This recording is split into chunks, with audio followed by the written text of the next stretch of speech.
अस्सलाम वालेकुम दोस्तों, कैसे हो? उम्मीद है कि सब खैरियत से होंगे। अल्लाह आप लोगों को ऐसे ही खुश रखे। सरकार दो आलम सल्लल्लाहु अलैहि वसल्लम की पूरी जिंदगी पर बनने वाली वीडियो सीरीज जिसका नाम मोहम्मद सबके लिए है सल्लल्लाहु अलैहि वसल्लम, उसका ये 8वां हिस्सा यानी पार्ट 8 है। थोड़ा हम रिकैप कर लेते हैं कि हमने 7वें हिस्से में क्या सुना। हमने 7वें हिस्से में सुना कि हजरत आमिना के इंतकाल के बाद हुजूर पाक सल्लल्लाहु अलैहि वसल्लम को उनके दादा अब्दुल मुत्तलिब ने संभाला, उनका ख्याल रखा। दादा अपने पोते से बेहद मोहब्बत करते थे, लेकिन अल्लाह ने दादा को भी अपने पास बुला लिया। उस वक्त हुजूर पाक सल्लल्लाहु अलैहि वसल्लम की उम्र 8 साल थी। उसके बाद कई ऐसे वाकयात हुए कि यहूदियों के राहिबों, आलिमों, काहिनों, नुजूमियों ने आपको देखकर ही पहचान लिया कि यह आखिरी नबी है। दादा अब्दुल मुत्तलिब के इंतकाल के बाद हुजूर पाक सल्लल्लाहु अलैहि वसल्लम के चचा अबू तालिब के परवरिश में आप सल्लल्लाहु अलैहि वसल्लम आए। आप सल्लल्लाहु अलैहि वसल्लम के आते ही अबू तालिब के घर में बरकतें, रहमतें नाजिल होना शुरू हो गई। चलिए अब आगे सुनते हैं। चचा अबू तालिब भी हुजूर पाक सल्लल्लाहु अलैहि वसल्लम से बेपनाह मोहब्बत करते थे। रसूल पाक सल्लल्लाहु अलैहि वसल्लम अपने चचा अबू तालिब के पास रहते हुए आपको 4 साल बीत गए थे। अब आपकी उम्र 12 साल हो गई थी। आप एक खूबसूरत नौजवान मालूम होते थे। इस थोड़ी सी उम्र में ही आपकी हर बात ऐसी थी जिसे सब देखकर ताज्जुब करते थे और आपकी इज्जत करने पर मजबूर हो जाते थे। आपकी चाल ढाल और आपके तरीके ही ऐसे थे जैसे बड़ी उम्र वालों के होते हैं, तजुर्बेकार लोगों के होते हैं। जब कहीं बच्चे खेलते तो आप भी वहां मौजूद होते, मगर आप साथ नहीं खेलते थे बल्कि दूर से देखते रहते थे। इस उम्र से ही आपकी आदत थी कि आप ज्यादातर खामोश रहते थे, तन्हाई में ज्यादा बैठते थे, न कभी किसी से लड़ते थे, न कभी किसी को बुरा कहते थे। चचा अबू तालिब जब आपकी सब बातें और आपकी आदतें देखते तो उनको बड़ा ताज्जुब होता। यही वजह थी कि चचा अबू तालिब के दिल में आपकी मोहब्बत के साथ साथ आपकी इज्जत भी पैदा हो गई थी।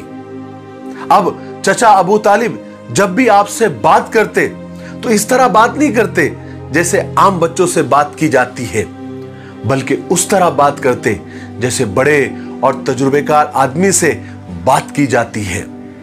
उसी जमाने में एक दफा चचा अबू तालिब को शाम का सफर पेश आया।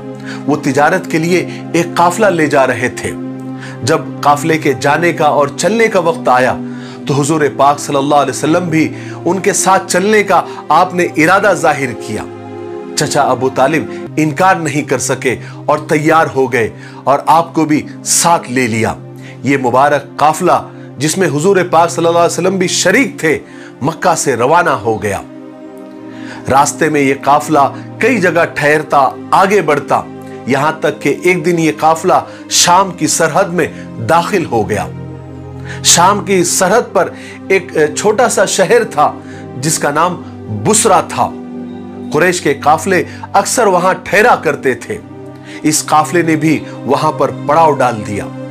जिस जगह इस काफिले ने पड़ाव डाला था, बिल्कुल उसके सामने ईसाइयों का एक बहुत बड़ा गिरजाघर यानी इबादत गाह थी। उस इबादत गाह में ईसाइयों के एक बहुत बड़े मजहबी पेशवा, रहनुमा, आलिम रहा करते थे जिनका नाम बुहैरा था। कुरैश के काफिले अक्सर उसी गिरजाघर के सामने पड़ाव डाला करते थे, ठहरा करते थे, लेकिन कभी बुहैरा राहिब ने उनकी तरफ ध्यान नहीं दिया, न कभी उनको पूछा।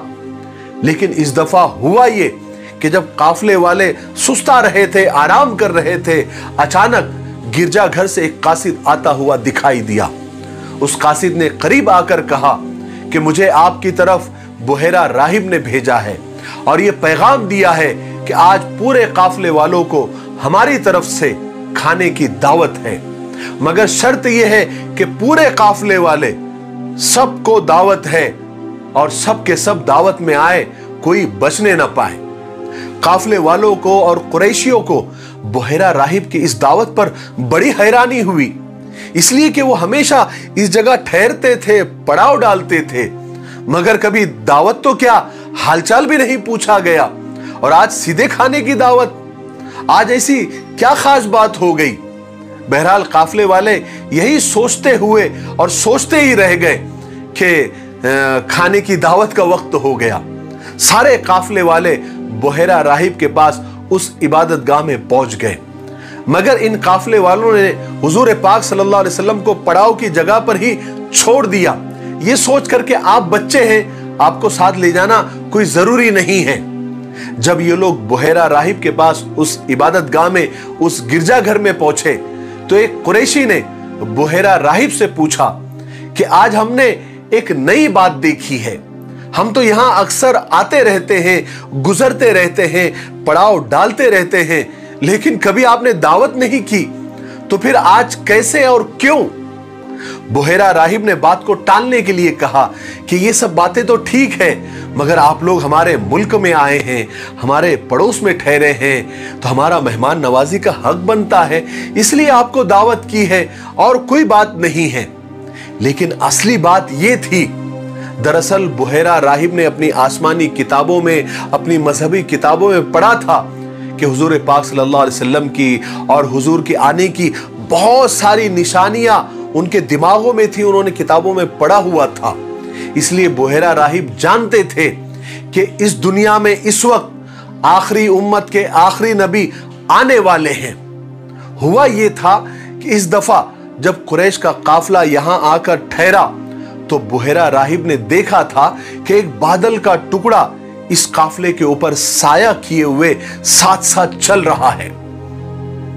जहां काफिला रुक जाता, बादल भी रुक जाता, और जब चलने लगते तो बादल भी चलने लगता। फिर बुहेरा राहिब ने यह भी देखा था कि एक नौजवान जब काफिले से अलग हुआ तो बादल भी अलग हो गया और उस नौजवान पर साया करने लगा। जब वो नौजवान दरख्त के नीचे जाकर बैठा तो वो बादल दरख्त के ऊपर भी आकर साया करने लग गया।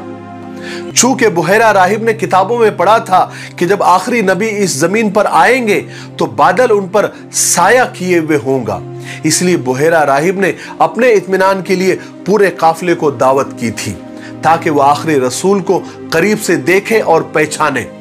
चुनांचे जब काफिला उनके गिरजाघर में आया तो बुहेरा राहिब ने काफिले के हर आदमी पर गहरी निगाह डाली और गौर से देखा और घूर घूर के देखने लगा, मगर किसी काफिले वालों में वो निशानियां नजर नहीं आई। तो फौरन राहिब को थोड़ा शक हुआ, तो उसने पूछा काफिले वालों से कि आप लोगों के काफिले के सब लोग आए हैं या कोई रह गया है? काफिले वालों ने बताया कि हम तो सभी आ गए हैं, सिर्फ एक बच्चा हमने छोड़कर आए हैं, वो छोटा है, कम उम्र है, इसलिए हमने उसको साथ लाना जरूरी नहीं समझा। मगर बुहेरा राहिब ने कहा, आपको मालूम है मेरे कासिद ने क्या कहा था? हमारी एक शर्त थी कि कोई छोटा हो या बड़ा, दावत में कोई गैर हाजिर नहीं होना चाहिए। काफिले वालों ने कहा कि हाँ ठीक है। चुनांचे हुजूर के ताया जिनका नाम हारिस था, उन्होंने जाकर पड़ाव की जगह से हुजूर पाक सल्लल्लाहु अलैहि वसल्लम को साथ लेकर आए। लेकिन बुहेरा राहिब ने देखा कि जब हुजूर आ रहे थे तो बादल साया किए हुए आपके साथ साथ चल रहा था। उसके बाद बुहेरा राहिब ने आप सल्लल्लाहु अलैहि वसल्लम के बदन को घूर घूर के देखता रहा। बुहेरा राहिब को आपके अंदर वो सारी निशानियां नजर आ रही थी जो उन्होंने आसमानी किताबों में पढ़ी थी। जब सब लोग खाने से फारिग होकर जाने लगे तो बुहेरा राहिब जल्दी से हुजूर के पास आए और कहने लगे कि मैं आपसे कुछ बातें पूछना चाहता हूं। आपको लात और उज्जा की कसम, ये उनके खुदाओं के नाम थे, उनकी कसम दी, आप मेरी बातों का जवाब दे दीजिए।